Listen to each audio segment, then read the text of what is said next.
Ah mais tu viens de faire quoi avec le marqueur là? Je l'ai vu bouger tout seul là. T'as utilisé la force ou quoi? Je ne suis pas un Jedi. Ah bah non, t'es pas un Jedi.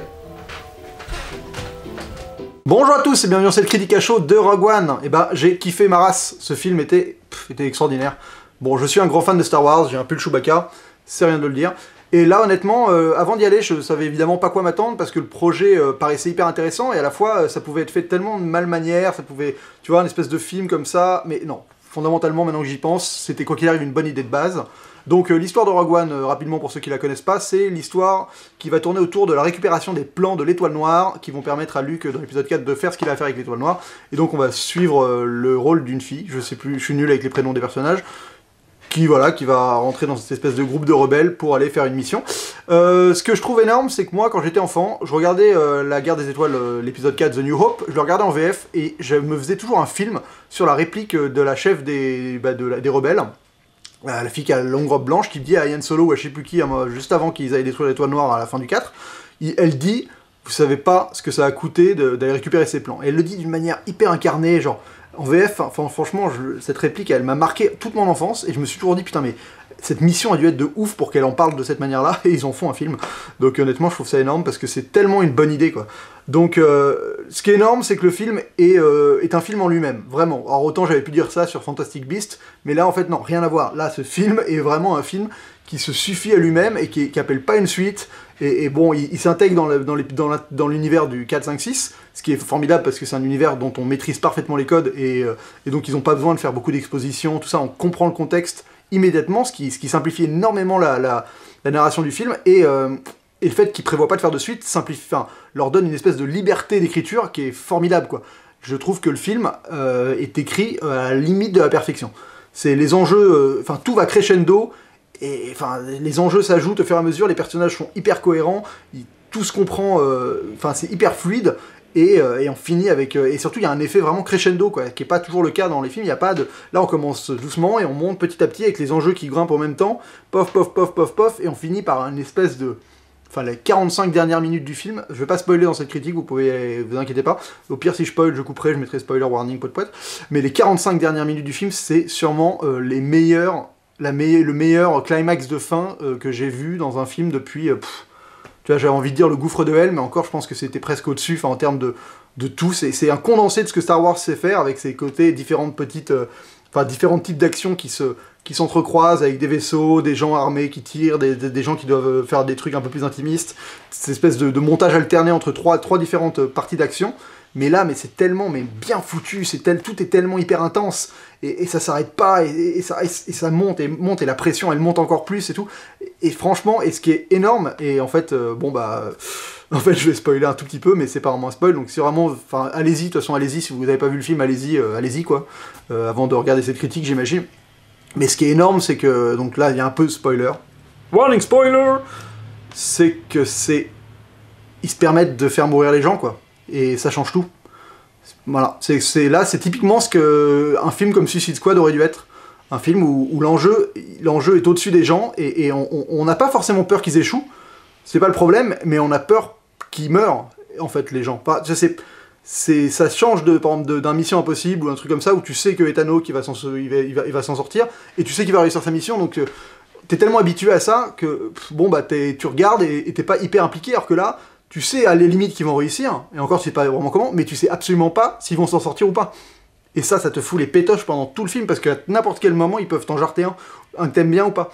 Et d'ailleurs, voilà, c'est ce qui gère vraiment bien. Et donc ça change de tous les films qu'on peut voir actuellement, qui essaient de construire un univers, comme les Marvel, ou même les DC, même les autres Star Wars, qui, vu qu'ils construisent un univers, ils doivent sacraliser la mort est hyper importante, hein. Si un personnage meurt, il est plus là, donc tu ne peux pas mourir n'importe qui au pif et tout. Là, c'est hyper dark là-dessus, quoi. Et ça, j'aime bien aussi le ton sérieux, c'est un film où il n'y a pas de blagounette, quoi. T'es dans une rébellion, t'es sous un empire, ça déconne pas une seule seconde, quoi. Alors oui, il y a un droïde qui fait de l'humour, mais c'est même un humour hyper sarcastique, c'est pas genre pour faire marrer, c'est vraiment, c'est pas drôle, quoi, et ça c'est bien, que ce soit un film... Je pensais que ce serait plus léger que les autres Star Wars, en fait c'est l'inverse. C'est un film qui est plus lourd, qui est plus intense, qui est plus dark, et franchement, ça fait du bien, parce que moi, en tant que fan de Star Wars et adulte, je voulais voir, je m'attendais pas à voir un film comme ça. Graphiquement, y a pas de problème, c'est pas graphiquement dérangeant. Vous voyez des choses graves qui se passent, mais graphiquement, vous pouvez emmener un enfant, à quelqu'un de 12 ans. Mais dans la thématique, dans les enjeux, c'est vraiment sérieux, et c'est profond, c'est intense, et ça fait du bien, quoi, d'être pris au sérieux, de pas être pris pour des trucs où on fait des poètes gadec, genre en mode Doctor Strange, genre on fait des blagues avant de vouloir tuer des gens ou quoi que ce soit, quoi. Donc ça, franchement, je trouve ça vraiment... Enfin, j'ai adhéré au principe. Je trouve qu'il y a une immersion dans ce film qui m'avait pas fait ça depuis presque... Peut-être Avatar, mais c'est encore plus vénère parce que le monde est tellement vivant, quoi. Ça fourmille de partout quand ils sont dans les villes, dans le marché, tout ça. Ça vit tellement, mais ça vit pas de manière... Ça, ce que j'aime bien... Alors, Gareth Edwards, je parlerai de la réalisation plus tard, mais il y a un truc que j'aime bien là-dedans, c'est qu'il fait vivre les choses, mais pas de manière... ostentatoire, il les fait vivre juste parce que ça vit autour des personnages et que quand il marche, tout vit, mais il fait pas genre le plan, pas comme Abrahams qui faisait un peu dans la taverne, dans le set, où il rentre et là d'un coup il détaille tout ce qui se passe et tu fais ah tiens un petit détail là, un petit détail là. Là non, c'est juste ça vit quoi. Alors, il te montre rien de précis, mais tout est super vivant et à chaque planète que tu visites, parce qu'au final c'est un vrai film d'aventure, tu suis mais plein de planètes différentes, des environnements qui changent et tout, ça n'arrête jamais et c'est hyper organique, tu sens que, même il doit y avoir plein de CGI et d'effets spéciaux numériques, mais tu les sens pas, tu vois que t'as l'impression de pouvoir toucher les trucs, que tout est ancré devant toi, que les vaisseaux sont vraiment là et tout, et j'ai été bluffé par ça parce que je trouvais que c'était l'étape, je trouvais que le set avait bien fait ça, c'était racheté de tout ce que le préquel avait pu faire, et là c'est l'étape encore au-dessus, où c'est encore plus là quoi. Le monde il est encore plus là réellement devant toi et tu te dis que Star Wars, c'est pour ça que c'est aussi bien, parce que ça retrouve ce qu'il y avait dans les 4, 5, 6, qui est un monde mais tellement vaste et tellement... Enfin, t'as tellement d'options et de choses à y faire que voilà, les réals ils s'éclatent dedans, et là tu sens qu'il s'est éclaté à ça, à créer ce monde, ils se sont éclatés quoi. Franchement c'est un kiff total. Je trouvais que les personnages étaient juste parfaits quoi, tous vraiment bien, les deux, la fille Felicity Jones et l'autre mec, qui sont vraiment trop classe, ils sont badass tous les deux sans être trop badass pour être badass, tu vois, enfin, il y a ce côté où ils en font jamais trop, ils sont vraiment tous justes, et tous les personnages sont un poil juste. Alors il y a juste le moine aveugle qui a par moment à la limite d'en être un peu trop, d'être un peu over the top, mais ça va, tu te laisses emporter par le délire, mais je trouve que tous les personnages sont justes parce qu'ils en font pas trop, ils sont assez simples humainement, c'est-à-dire qu'ils ont tous leur motivation, et on n'est pas là pour te les présenter de 2 heures, voilà, tu vas vivre avec eux cette aventure, même eux se connaissent à peine, ils sont pas des espèces de séquences de dialogue pendant 3 minutes où ils vont s'expliquer leur passé ou quoi que ce soit. Tout est hyper factuel et t'avances dans l'histoire et boum boum boum, le tempo s'arrête pas quoi, ils vont d'une mission à une autre, ça s'enchaîne, t'as presque pas de temps mort, et c'est ce que j'ai adoré, c'est qu'en écriture, franchement c'est un chef-d'œuvre d'écriture quoi, t'as pas de temps mort, tout avance sans jamais que tu sois paumé, sans jamais que tu t'attendes non plus à ce qui va se passer par la suite, et les personnages sont cohérents, ils ont leurs enjeux au bon moment, ils font les choses comme il faut, franchement c'est magistral là-dessus. Alors il y a un truc que j'ai aussi beaucoup aimé, je trouve, les costumes, les personnages ont trop la classe tous. Enfin voilà, l'art déco du film, la direction artistique est trop magnifique, quoi. Il n'y a pas photo. Le choix des décors, le fait qu'à la fin ça se passe aux Maldives, sur des palmiers, plages, c'est trop beau. La planète du début, elle est différente de ce que tu avais déjà pu voir, même si elle ressemble un peu à des trucs comme Tatooine, le temple, les rochers qui ressemblent à des Jedi, les costumes, enfin tout. Les armes, même les armes ont trop de la gueule. Ce côté, ça rend vraiment hommage à ce que t'es avant, à l'esprit qu'on a dans le 4 et dans le 5 et dans le 6, quoi. Ce côté un peu... c'est pas du steampunk du tout, c'est du... Enfin voilà, c'est un peu moderne et à la fois un peu crado, que je pourrais pas vous dire. Mais bon, il y a ça dans le set, hein, c'est la même mouvance, quand on n'est pas dans le côté Naboo, des préquels hyper lisses, magnifiques, trop beau, là c'est vraiment ce côté un peu Damages, quelque chose, je dois avoir un nom précis que j'ai pas. Donc ça, j'ai vraiment trouvé ça formidable, et je trouve aussi que ce qui fonctionne, et ce qui m'avait justement déplu dans le set, et ce qui là est bien, c'est que vu qu'ils ont utilisé ce contexte qu'on connaît par cœur, le 4, 5, 6, qui est hyper solide en termes de narration, on sait exactement tout, et là on n'est pas paumé quoi, on sait exactement, l'Empire, ils en sont à là, même s'il n'y a pas le banc de latex qui défile au début. Surprenant. Ils l'ont pas fait, mais bon, parce qu'ils allaient faire une redite du 4, ou parce qu'ils veulent différencier de la saga principale, j'imagine. Mais en tout cas, voilà, donc là tu sais exactement où t'es, et moi c'est ce qui m'avait gêné dans le set, c'est que je comprenais pas le contexte du film, je comprenais pas pourquoi l'Empire, qui avait été détruit, se retrouve dans une base plus grosse, qui est aussi plus forte que ce qu'ils avaient avant, enfin tu vois.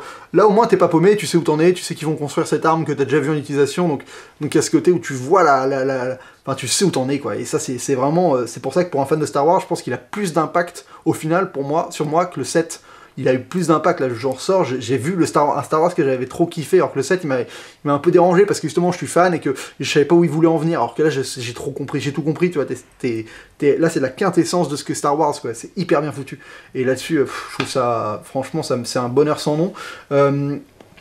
Alors mon petit point négatif, qui en est un sans en être un réellement, je trouve, voilà, c'est pour parler un peu de la réalisation, donc autant Gareth Edwards, il fait des choses vraiment, il est bon dans le sens où tout est lisible, tout est plutôt bien foutu, ce que j'ai parlé avant sur l'immersion, il est vraiment efficace. Par contre, je trouve qu'en termes, il n'a pas imposé sa patte. Tu vois, en termes d'action, il manque, il y a un côté où il y a des moments où il rate un peu de moments épiques, tu vois. C'est que dans l'action, c'est un peu, tout est passe, mais il n'y a rien qui est genre au-dessus du lot, tu vois, un moment où vraiment tu te dis genre, ah, trop la classe, ce moment, tu vois, le moment de ouf. C'est-à-dire que tout est bien, tout est bien foutu, mais même quand les mecs font des trucs un peu de ouf, je trouve ça bof, en termes de mise en scène, de manière dont filmer, tu vois, par exemple, à un moment, il y a le moine qui défonce des gens, bah, je pense que la scène avec Rafiki dans le Roi Lion qui défonçait des hyènes était plus, enfin, tu t'en souvenais plus, quoi, tu vois. Le mec, elle te la rend pas magistrale, la séquence, quoi. Et il fait ça pour rien, il n'y a aucune séquence, à part 2-3 moments sur le côté apocalyptique du truc, où il y a des lumières, et là c'est vraiment beau vers la fin, mais sinon tout le début-milieu, les séquences d'action sont un peu lambda, toi, et même pas forcément hyper bien pensées, genre la séquence de l'escarmouche dans la ville, sur Judas, je crois qu'elle s'appelle la ville, où il y a les rebelles qui attaquent, pas les rebelles, mais les mecs qui attaquent les Stormtroopers, et chelou, tu vois, ils sont tous en mode sniper, et d'un coup... T'as des mecs qui s'approchent, collés aux Stormtroopers, qui sortent leurs armes, qui se mettent à leur tirer dessus, et tout le monde meurt super vite. Enfin, tu dis, pourquoi les mecs font une embuscade, ils sont tous en mode sniper, juste qu'ils tirent tous en même temps, planqués, et qui restent planqués, enfin tu vois, et là d'un coup, il y a un peu ça tout le temps en action, et des fois tu comprends pas trop pourquoi les choses se passent comme ça, et bon bah ça m'a un peu, je trouvais ça un peu décevant, et pareil en termes de timing aussi, je trouve qu'il y a un truc au niveau du timing que je trouve étrange, parce que y a plein de moments, les Stormtroopers, bon bah ça c'est un problème qui date du 4, 5, 6, mais les mecs sont trop nuls, enfin il y a un moment, c'était rigolo avant ça passait quand ils arrivaient pas à toucher les personnages, mais là, il y a un moment, toujours dans cette séquence dans le marché là, il y a un moment les mecs, les deux personnages se retrouvent entre deux Stormtroopers, qui se retrouvent face à face, et les mecs ils tirent, ils arrivent pas à les toucher, tu te dis c'est pas possible, tu vois, enfin là c'est au réalisateur de faire un petit effort pour réussir à rendre ça un poil plus crédible, un poil plus... moins dérangeant, là c'était beaucoup trop, putain mec t'as pas d'idée, il tire encore à côté les gars, enfin trouve une idée quoi. Et je trouve qu'il y a plein de moments comme ça où il a pas trop d'idées, tu vois, alors il y a par exemple un moment où quand elle est avec son père sur la planète où il pleut beaucoup là, et qu'il y a les deux Stormtroopers qui arrivent, les mecs sont obligés de dire avant de lui tirer dessus genre, oh elle est là, vite on va lui tirer dessus, évidemment juste avant qu'il leur tire dessus, ils se font tirer dessus par quelqu'un d'autre, tu vois, enfin, pourquoi les mecs ont pas le réflexe de juste... Enfin, ils ont que ça à foutre de lui tirer dessus, pourquoi ils lui tirent pas dessus? Ils doivent dire une phrase avant ils mettent 2 heures, tu vois. Et ça arrive souvent, et c'est un problème de timing que je trouve assez dérangeant, parce que c'est aussi ce qui fait que l'action, d'un coup, fonctionne à mort. Et alors, autant sur la fin, la toute fin, j'ai trouvé que ça fonctionnait déjà mieux, mais sur les deux grosses séquences d'action avant, j'ai trouvé que c'était pas hyper bien géré, ça. Donc c'est vraiment mon défaut négatif du film, mon défaut négatif, merci pour le français, mais mon point noir, ce serait ça, c'est cette action qui est pas hyper magnifiée, genre qui est pas filmée de manière... Il a pas énormément d'idées en termes de mise en scène, c'est très factuel, donc ça fonctionne parce que c'est bien foutu, et que les effets spéciaux fonctionnent, et que tout fonctionne, mais c'est pas genre, tu tapes pas le cul par terre dans ton écran et dire « Waouh, la scène d'action de ouf, machin », et en plus de ça, il y a des petits défauts de timing qui m'ont un peu gêné. Tu vois, mais un truc con, alors je vais spoiler une séquence, donc si vous n'avez pas vu le film, re-spoil. Ce que je veux dire, c'est qu'il y a une séquence où, où le père de la meuf crève dans les bras. T'as le mec qui est, son pote, là, je vais oublier son nom, l'hispanique, qui est avec son sniper à l'autre bout du truc. Bah, il est en train de viser avec son sniper depuis le début, quand les deux gardes arrivent, bah, il aurait pu les sniper, enfin tu vois, ça aurait été plus sympa que, en fait, les deux gardes débarquent, et boum boum, ils tombent, et ils se font sniper. Et non, en fait, le mec est juste derrière elle. Et je trouve que ça fait un peu le côté, et vu que ça revient après dans le film, le côté j'arrive au dernier moment pour te sauver la mise, tu vois, ça fait un peu, j'ai pas d'idée, je fais toujours la même chose, au dernier moment, je suis juste... Alors que s'il était resté dans sa position de sniper, à la limite, je sais pas, je propose un truc, c'est pas forcément bien intelligent ce que je dis, mais ça aurait déjà été plus cohérent. Là, c'est le mec qui débarque du moment, alors que les deux Stormtroopers arrivent, mettent une plombe à viser, enfin tu vois. Et ça revient souvent, mais pareil, dans cette planète, c'est une planète qui a un truc de l'Empire, et les mecs mettent une plombe à sortir leur vaisseau, quoi. L'Empire, enfin ils sont attaqués par des vaisseaux, et les mecs mettent une plombe enfin déjà ils remarquent pas que des vaisseaux arrivent, alors à la limite on peut mettre ça sur le coup de la tempête, mais ils ont aucune protection, et quand ils arrivent, c'est genre la tempête à bord, enfin, c'est genre le bordel, et ils ont des TIE Fighters qui mettent une plombe à sortir. Et en plus, les rebelles, ils ont un vaisseau à shooter, ils le shootent pas. Enfin, je trouve ça chelou, ils arrivent pour attaquer une passerelle, il y a un vaisseau dessus, et ils tirent partout sauf sur ce putain de vaisseau. Donc ça, c'est le truc que j'ai pas compris. Et à la fin, pareil, les TIE Fighters, ils mettent une plombe à sortir. Quand ils les sortent, là, autour de la planète qui a cette espèce de champ de force, putain, mais t'as envie de dire, mais les mecs... Mais sortez vos TIE Fighters plus tôt, vous les sortez à un moment, donc sortez-les dès que vous vous faites attaquer, pourquoi vous attendez autant de temps? Donc ça, j'ai pas compris. Par contre, ce que j'ai trouvé vraiment énorme, c'est que c'est l'inverse, vu qu'ils se permettent, bon, vu que je suis en mode spoil, je m'en fous, vu qu'ils se permettent de faire crever tout le monde, vu qu'il y a du fatalisme total, il y a ce côté énorme qui est, il n'y a pas ce côté, comme dans les autres Star Wars, où franchement, comme dans tous les films actuels, avec un énorme rayon qui va péter quelque chose, et on arrive à l'empêcher au dernier moment. Là, non. Là, évidemment, ils se battent, et à un moment, ils savent que c'est perdu, quoi. Et pouf, le truc explose, quoi. Enfin, ils arrivent à créer ces petits moments de suspense, mais fatalement, tout va péter, quoi. Alors ça, j'ai trouvé ça formidable. Enfin, ça change, quoi. J'avais pas vu ça depuis super longtemps, quoi. Enfin, ouais, ça faisait très très longtemps que j'avais pas vu un blockbuster comme ça, qui avait les moyens d'être aussi fatal, enfin, d'avoir une fin comme ça, quoi. Je trouve ça énorme. Après, il y a des petits clins d'œil aux autres épisodes que j'ai pas trouvé hyper bien foutus. Là, pour le coup, j'ai senti le fanservice. Le côté... les deux mecs qu'on croise dans le marché, qui étaient les mecs du bar, tu vois, ça fait tellement forcé. Mais bon, ok, c'est sympa, c'est un clin d'œil, mais ça fait renforcer. R2D2 et C3PO, ça tombe, tu sais, ça tombe toujours un peu comme ça, alors bon, ok. Cheveux sur la soupe, tu vois la séquence où où le mec dit je vais confier les plans à Leila. C'est genre, il marche, c'est sorti sur un plan comme ça, sorti de nulle part, où les mecs discutent. Enfin, tu vois, ça aurait pu être intégré de manière beaucoup plus organique à ce qui se passe dans le récit et tout.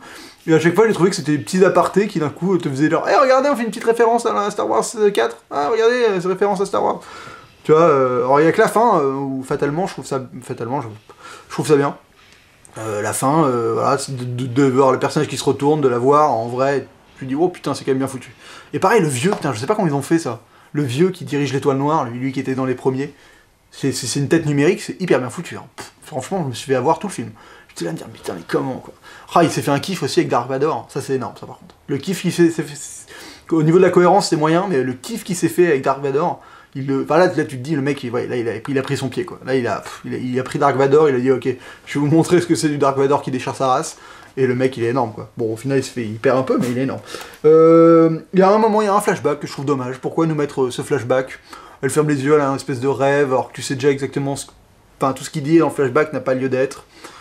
J'aime pas, moi. Enfin, en fait, j'ai vu aussi Premier Contact avant-hier, hier, donc il y a ce côté flashback omniprésent, et là, j'ai retrouvé ce petit truc-là, je me suis dit, oh, pourquoi? Tu aurais pu t'épargner ça, ça aurait été bien. Quoi d'autre? Oui, la musique qui est pas ouf. Voilà, je suis pas un grand aficionado de la musique, j'arrive jamais à trop... Mais là, j'avoue que je suis resté jusqu'au bout du générique pour entendre les différentes musiques, il y en a aucune qui est vraiment marquante, à part les connues qu'on connaît déjà, quoi. Donc, bah voilà. Écoutez, Rogue One, au final, franchement, j'ai kiffé ma race. J'ai kiffé ma race, j'ai plus kiffé que Star Wars 7. Je pourrais pas... je pense que c'est vraiment... c'est peut-être le meilleur, si ce n'est le deuxième meilleur Star Wars. Hein. Franchement, c'est énorme d'avoir un film comme ça, là, dans cette saga-là, je trouve ça formidable. Et ça donne vraiment envie de voir Yann Solo, quoi. Alors, malgré le fait que ça va être une saga, donc ça va créer les... Mais si l'univers reste aussi fourmillant d'idées, enfin de vie comme ça va être énorme. Mais c'est vrai que là, Rogue One, j'ai kiffé ma race. Putain, mais cette fin là, où ces 45 dernières minutes sont ouf. Franchement, quand ça tombe comme des mouches là, mais c'est poignant. Hein. Et cette image avec toute cette imagerie nucléaire aussi, elle est belle. Hein. Là, il la manipule bien. Hein. C'est chelou, le premier tir de d'étoile noire, au moment de la frappe, il en a rien à foutre, quoi. C'est marrant, il te la montre vite fait par petit flash pendant que les autres parlent. Et après, par contre, l'explosion qui est là est gigantesque, mais le premier truc, tu fais ok. Genre, oh tiens, j'ai raté les 3 images qui m'ont montré qu'elle a tiré l'étoile noire. C'était rigolo, si c'est choix étrange quand même. Voilà, donc non, je vais lui mettre la note de 4,5 sur 5. Voilà. Les 0,5 sur 20 seront les petits défauts de réalisation que j'ai notés. Alors j'imagine que je m'emballe un peu, voilà, mais écoute, j'ai pris j'ai coupé, déconnecté de tout réseau social depuis 4 jours, pour être sûr de ne pas être contaminé par quelconque avis, et être juste là, moi, à kiffer ce film. Et bah j'ai kiffé, et je lui mets la note de 4,5 sur 5. Voilà, parce que c'est honnêtement un Star Wars de ouf, hein. Il m'a le plus emballé que le 7.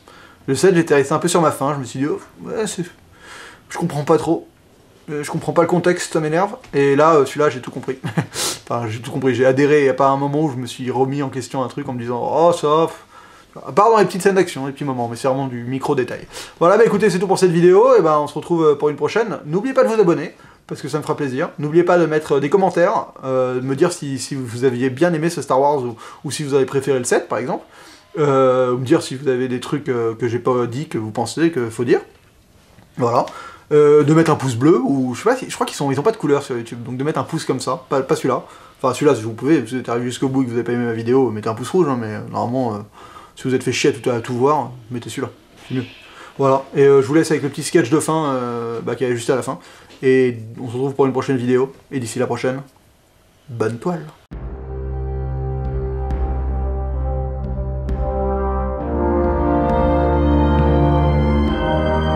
Putain, le truc de ouf! Tu croiras jamais que j'ai réussi à utiliser la force pour attraper ce stylo! Ça va te permettre de ranger ce lit, hein. Bonne nouvelle. Mais grave, mais je suis un Jedi, je peux tout faire! Allez, bouge, boîte noire!